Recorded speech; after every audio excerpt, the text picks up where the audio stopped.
রাজনৈতিক তকমা গায়ে লাগিয়ে দলবল নিয়ে কবজির জোর দেখিয়ে স্কুলের প্রধান শিক্ষকের রুম ভাঙলেন সিনেমাটিক স্টাইলে। ভয় দেখিয়ে টু শব্দ করতে দিচ্ছেন না শিক্ষক ও ছাত্রদের। স্কুল শিক্ষার্থীরা প্রতিবাদে মাঠে নামবে এমন সম্ভাবনায় বিএনপির নামধারী সন্ত্রাসীদের নিয়ে মহড়া চলে নিয়মিতই। এরপর থেকে যান নিয়ে পালিয়ে বেড়াচ্ছেন খোদ স্কুলের প্রধান শিক্ষক জানে আলম। কারণ তিনি যে স্কুলের প্রধান শিক্ষক সেটি এখন বিএনপি নেতার দখলে। শুধু তাই নয়, বিএনপির সেই নেতা এখন আসীন স্কুলটির প্রধান শিক্ষক পদে। থানায় নালিশও করেছেন প্রধান শিক্ষক জানে আলম। উপজেলা প্রশাসনেও দিয়েছেন লিখিত অভিযোগ, কিন্তু ফলাফল সবই শূন্য। হালে পরিস্থিতি এমন, এক স্কুলের দুই প্রধান শিক্ষক নিয়ে এখন দোটানায় খোদ উপজেলা প্রশাসন। 13 জানুয়ারি প্রতিদিনের মতোই চলছিল রাউজানের নোয়াপাড়া উচ্চ বিদ্যালয়ের শিক্ষা কার্যক্রম। এর মধ্যেই হঠাৎ দলবল নিয়ে স্কুলে হাজির চট্টগ্রাম উত্তর জেলা বিএনপির শিক্ষা বিষয়ক সম্পাদক হাবিবুল্লাহ, সঙ্গে স্থানীয় ইউনিয়ন বিএনপির নেতা নুরুল আফসার, যুবদল নেতা আবুল কাশেম সহ আরো অনেকে। স্কুলে এসেই হাবিবুল্লাহর ঘোষণা, এখন থেকে তিনি নোয়াপাড়া স্কুলের প্রধান শিক্ষক। স্কুলের শিক্ষক শিক্ষিকাদেরও ডেকে জানিয়ে দিলেন, এখন থেকে তার নির্দেশনায় চলবে স্কুলের সব ধরনের কার্যক্রম। হাবিবের হঠাৎ এমন ঘোষণায় হতবাক হয়ে যান খোদ ঘটনাস্থলে থাকা অনেক বিএনপি নেতা, কিন্তু মুখ খোলার সাহস করেননি কেউই।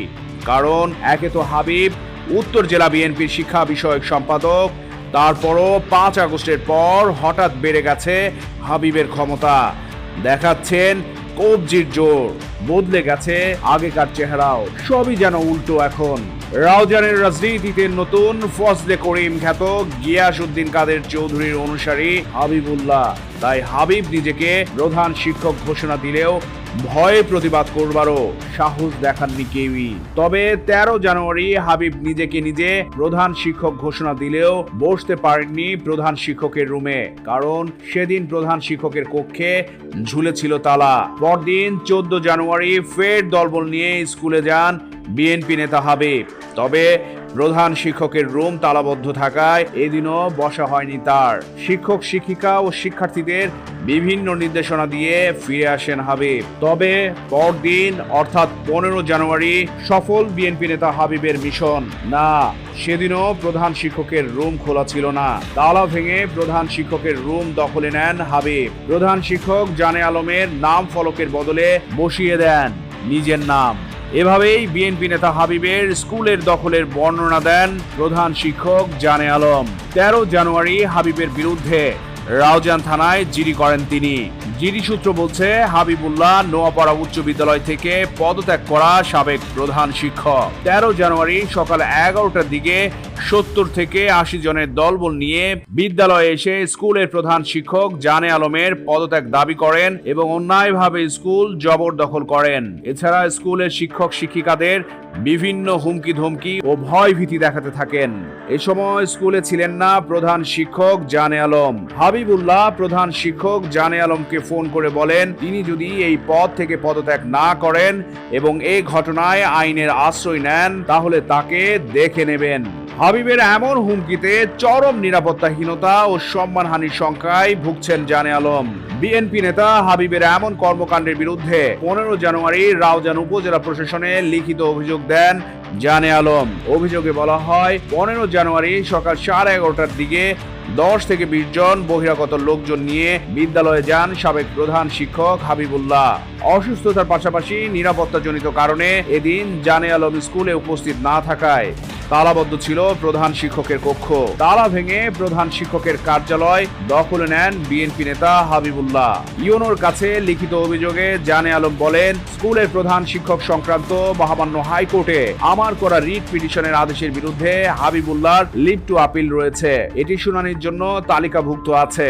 সুপ্রিম কোর্টের আপিল বিভাগের আদেশ জারির আগে কিংবা উপজেলা প্রশাসনের কার্যালয়ের কোনো অফিস আদেশ ছাড়াই জোরপূর্বক দলবল নিয়ে বিদ্যালয়ে ভীতিকর পরিবেশ সৃষ্টি করা, প্রধান শিক্ষকের কার্যালয় দখলের চেষ্টা করা, অবৈধভাবে শিক্ষক হাজিরা খাতায় স্বাক্ষর করা বিধিসম্মত ও আইনসম্মত নয়। এতে বলা হয় 2017 সালের 20 নভেম্বর হাবিবুল্লাহ পদত্যাগ করবার পর বিদ্যালয় কর্তৃপক্ষ প্রধান শিক্ষকের পদ শূন্য ঘোষণা করে বিধি অনুযায়ী জানে আলমকে প্রধান শিক্ষক পদে নিয়োগ দেন। 2019 সালের 30 জানুয়ারি থেকে নোয়াপাড়া উচ্চ বিদ্যালয়ের এমপিওভুক্ত পূর্ণাঙ্গ প্রধান শিক্ষক হিসেবে দায়িত্ব পালন করে আসছেন তিনি।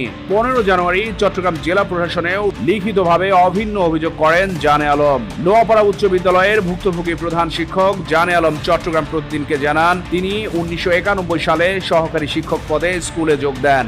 2003 সালে হন সহকারী প্রধান শিক্ষক। অপরদিকে 2002 সালে প্রধান শিক্ষক পদে যোগ দেন হাবিবুল্লাহ। 2007 সালে সার্টিফিকেট জালিয়াতি সহ বিভিন্ন অভিযোগে তিনি বরখাস্ত হন।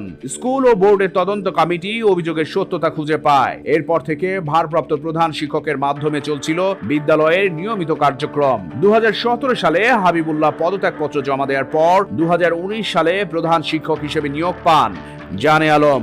আমি এই স্কুলটিতে 1991 সাল থেকে অদ্যাবধি প্রায় 35 বছর যাবৎ বিভিন্ন পদে, প্রথমেই সহকারী শিক্ষক, পরবর্তীতে সহকারী প্রধান শিক্ষক এবং বর্তমানে প্রধান শিক্ষক হিসেবে কর্মরত আছি। 2019 সালে আমার প্রধান শিক্ষক হিসেবে নিয়োগ হয়। তখন থেকে আমি পূর্ণাঙ্গ প্রধান শিক্ষক হিসেবে কর্মরত আছি। এখানে তৎপূর্বে একজন প্রধান শিক্ষক ছিলেন জনাব হাবিবুল্লাহ, যিনি 2002 সালে ওই স্কুলে প্রধান শিক্ষক হিসেবে যোগদান করেন। পরবর্তীতে ওনার বিরুদ্ধে একটা অভিযোগ ছিল, ওনাকে কর্তৃপক্ষ বরখাস্ত করেন। পরবর্তীতে উনি 2017 সালে পদত্যাগ করলে কর্তৃপক্ষ তার পদ শূন্য ঘোষণা করেন বিধি মোতাবেক এবং তার এমপিও ডিলিট করেন এবং বেসরকারি শিক্ষা প্রতিষ্ঠানের নিয়োগ বিধির সকল প্রক্রিয়া সম্পন্ন করে প্রধান শিক্ষক নিয়োগ দানের প্রক্রিয়া শুরু করেন। তো ওখানে আমিও একজন ক্যান্ডিডেট ছিলাম। আমি তখন ভারপ্রাপ্ত প্রধান শিক্ষকও ছিলাম। 2012 সাল থেকে আমি ভারপ্রাপ্ত প্রধান শিক্ষকের পদ থেকে পদত্যাগ করে পদ ছেড়ে দিয়ে আরেকজনকে দায়িত্ব দিয়ে আমি নিয়োগ প্রক্রিয়ায় অংশগ্রহণ করেছিলাম, নিয়োগ পরীক্ষায়। কর্তৃপক্ষ আমার নিয়োগ পরীক্ষার ফলাফল এবং আমার অভিজ্ঞতা, দক্ষতা এগুলো বিবেচনা করে আমাকে প্রধান শিক্ষক হিসেবে নিয়োগ দেন। আমি সেই থেকে প্রধান শিক্ষক হিসেবে আন্তরিকতা, নিষ্ঠা এবং সুনামের সাথে দায়িত্ব পালন করে আসছি। জানে আলম জানান, 5 আগস্ট দেশের রাজনৈতিক পট পরিবর্তনের পর 7 আগস্ট দলবল নিয়ে স্কুলে আসেন হাবিবুল্লাহ। এরপর 13 ও 14 জানুয়ারি ফের দলবল নিয়ে স্কুলে এসে হুমকি ধমকি দেন। তিনি নিজেকে হঠাৎ স্কুলের প্রধান শিক্ষক দাবি করে বসেন। শিক্ষক শিক্ষার্থীদের বিভিন্ন নির্দেশনা দিতে থাকেন। 15 জানুয়ারি প্রধান শিক্ষকের কার্যালয়ের তালা ভেঙে ঢুকে পড়েন। নাম ফলক বদলে নিজের নাম লাগিয়ে দেন প্রধান শিক্ষক হিসেবে। 5 তারিখ সরকার পতন হয়েছে, উনি 7 তারিখ স্কুলে এসেছেন।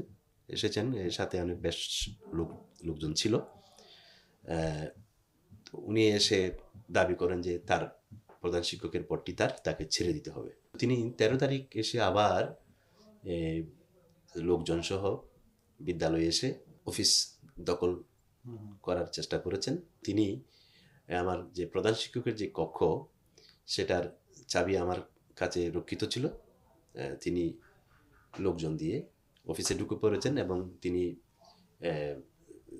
সেখানে প্রধান শিক্ষকের দায়িত্ব পালন করছেন। হাবিবুল্লাহর এমন আগ্রাসী কর্মকাণ্ডে দিশাহারা এবং আতঙ্কিত জানিয়ে জানে আলম টিম চট্টগ্রাম প্রতিদিনকে বলেন, নোয়াপাড়া উচ্চ বিদ্যালয়ের বৈধ প্রধান শিক্ষক পদে থেকেও এখনো আমাকে হাবিবুল্লাহর ভয়ে পালিয়ে বেড়াতে হচ্ছে। তিনি দলবল নিয়ে আমাকে জোর করে ধরে ভয় দেখিয়ে পদত্যাগ করানোর চেষ্টা করছেন, ফোনে হুমকি ধমকি দিচ্ছেন। এখন আমি সম্মানহানি ও জীবনের নিরাপত্তাহীনতায় ভুগছি। এখানে আমি তো এখন যাওয়ারও পরিবেশ নেই। আমার মনে হচ্ছে হয় আমি গেলে আমার কাছ থেকে হয় জোর করে পদত্যাগপত্র নেওয়া হবে, শারীরিকভাবে লাঞ্ছিত করা হবে, অপদস্থ করা হবে। এইগুলোর ভয়ে আমি সেখানে এখন স্কুলে যাওয়া থেকে বিরত থাকছি এবং আমার নিরাপত্তা নিয়েও আমি একটু শঙ্কিত। 15 জানুয়ারির পর থেকে নোয়াপাড়া উচ্চ বিদ্যালয়ের প্রধান শিক্ষক হিসেবে কার্যক্রম পরিচালনা করে আসছেন বিএনপি নেতা হাবিবুল্লাহ। প্রতিদিন স্কুলে আসবার পাশাপাশি শিক্ষক শিক্ষিকা ও শিক্ষার্থীদের সঙ্গে নানা কার্যক্রম ফেসবুক লাইভের মাধ্যমে ছড়িয়ে দিচ্ছেন সামাজিক যোগাযোগ মাধ্যমে। এ নিয়ে বেশ ক্ষুব্ধ স্থানীয় লোকজন। টিম চট্টগ্রাম প্রতিদিনকে স্থানীয়রা বলছেন, বিএনপি নেতা হাবিবের এমন কর্মকাণ্ড নেতিবাচক প্রভাব ফেলছে স্কুলের শিক্ষার্থীদের মধ্যে। হাবিব যখন স্কুলে আসেন তখন তার সঙ্গে দলের নেতাকর্মীর বহর থাকে, যা শিক্ষা প্রতিষ্ঠানের মর্যাদাহানি ও শিক্ষার পরিবেশ বিনষ্টের পাশাপাশি ভীতিকর পরিবেশ সৃষ্টি করছে। অভিযোগের বিষয়ে জানতে টিম চট্টগ্রাম প্রতিদিন যোগাযোগ করে বিএনপি নেতা হাবিবুল্লাহর সঙ্গে। তিনি চট্টগ্রাম প্রতিদিনকে জানান, বিগত সরকারের সময়ে অন্যায়ভাবে তাকে প্রধান শিক্ষকের পদ থেকে সরানো হয়েছে। এর পেছনে সে সময়ের পরিচালনা পরিষদের উদ্দেশ্য ছিল তাকে সরিয়ে দুর্নীতির মাধ্যমে মোটা অঙ্কের টাকা হাতিয়ে নেওয়া। তাই তাকে সরিয়ে তাদের আস্থার লোক বসান। অভিযোগ সম্পূর্ণ ভিত্তিহীন, কাল্পনিক অভিযোগ। এগুলোর কোনো মানে সর্বোপরি মিথ্যা এবং এটার কোনো সত্যের লেশ মাত্র নেই। সবগুলো মিলে এটা শুধুমাত্র খেলে যাওয়ার জন্য, আমাকে হয়রানি করার জন্য অভিযোগের ভিত্তিতে অভিযোগ করছে। যে সার্টিফিকেটের কথা বলা হয়েছে সেই সার্টিফিকেট আমার এখানে নিয়োগে অ্যাপয়েন্টমেন্ট কোথাও কোনো কোশ্চেন কালও আমার ব্যবহার করা হয়নি, কোনো কিছু করা হয়নি। শুধুমাত্র কাল্পনিক অভিযোগের ভিত্তিতে দেখতে না যা চলন টাকা শুধু ঠেলে বের করে দিতে হবে স্কুলের সম্পত্তিগুলো আত্মসাৎ করার জন্য। বর্তমান প্রধান শিক্ষকের পদত্যাগ কিংবা প্রত্যাহারের আগে কিভাবে আরেকজন প্রধান শিক্ষক পদে যোগ দিতে পারেন জানতে চাইলে হাবিবুল্লাহ জানান, নোয়াপাড়া উচ্চ বিদ্যালয়ের প্রধান শিক্ষক পদে তার যোগদান সম্পূর্ণ বৈধ। আদালতের আদেশের বিষয়টিও তার পক্ষে রয়েছে। এছাড়া উপজেলা প্রশাসন ও শিক্ষা কর্মকর্তাদেরও অনুমতি রয়েছে। তাই তিনি বিদ্যালয়ের বৈধ প্রধান শিক্ষক। আলহামদুলিল্লাহ, আমার তো সবকিছুই বৈধ, সবকিছুই বৈধ। আমি সবকিছু বৈধভাবে যোগদান করছি ইউনূস সাহেবের মাধ্যমে এবং হাইকোর্টের সুপ্রিম কোর্টের রায়ের মাধ্যমে সবকিছু আমি বৈধভাবে যোগদান করছি। রাউজান উপজেলা নির্বাহী কর্মকর্তা অংজাই মারমার বদলির পর উপজেলা প্রশাসনের অতিরিক্ত দায়িত্বে আছেন উপজেলা সহকারী কমিশনার ভূমি। নোয়াপাড়া উচ্চ বিদ্যালয়ের প্রধান শিক্ষক জানে আলমের উপজেলা প্রশাসনের লিখিত অভিযোগ এবং বিএনপি নেতা হাবিবুল্লাহর প্রধান শিক্ষক পদে যোগদানের বিষয়ে টিম চট্টগ্রাম প্রতিদিন জানতে চায় প্রশাসনের এই কর্মকর্তার কাছে। তিনি চট্টগ্রাম প্রতিদিনকে জানান, জানে আলম লিখিত অভিযোগ দিয়েছেন। আবার আদালত এবং মাধ্যমিক ও উচ্চ মাধ্যমিক শিক্ষা অধিদপ্তর বলছে হাবিবুল্লাহ প্রধান শিক্ষক। এখন আইনত দুজনই প্রধান শিক্ষক, বাকি সিদ্ধান্ত ডিজি অফিসের উপর। ডিজি অফিস সিদ্ধান্ত নেবে কাকে রাখবে, কিভাবে রাখবে। আদালত বলেছে এবং ডিজি অফিস মানে শিক্ষা বোর্ড বলেছে যে উনি প্রধান শিক্ষক। হ্যাঁ, ওনার যে এখন প্রধান শিক্ষক আপনি যে হাবিবুল্লাহর কথা বলছেন, সে তাকে আদালতেই বলেছে যে সে প্রধান শিক্ষক। এটা ডিজি অফিসের বিষয়। দুইজনই প্রধান শিক্ষক, এখন আইনত দুইজনই প্রধান শিক্ষক। এখন বাকিটা ডিজি অফিস নির্দেশনা দিবে যে কাকে রাখবে, কিভাবে রাখবে। তিনি জানান, মাধ্যমিক ও উচ্চ মাধ্যমিক শিক্ষা অধিদপ্তরের মহাপরিচালকের কাছে উপজেলা প্রশাসনের পক্ষ থেকে চিঠি দেওয়া হয়েছে, তবে চিঠির জবাব এখনো আসেনি। আমরা ডিজি অফিসে চিঠি দিয়েছি, অঙ্গীয় স্যারই চিঠি দিয়েছিল যে আপনারা তো দুইজনকে প্রধান শিক্ষক নিয়োগ দিলেন, এখন কি হবে। এই নির্দেশনা চিঠি দেওয়া আছে, চিঠির জবাব আসে নাই। চট্টগ্রাম প্রতিদিন নিউজ ডেস্ক।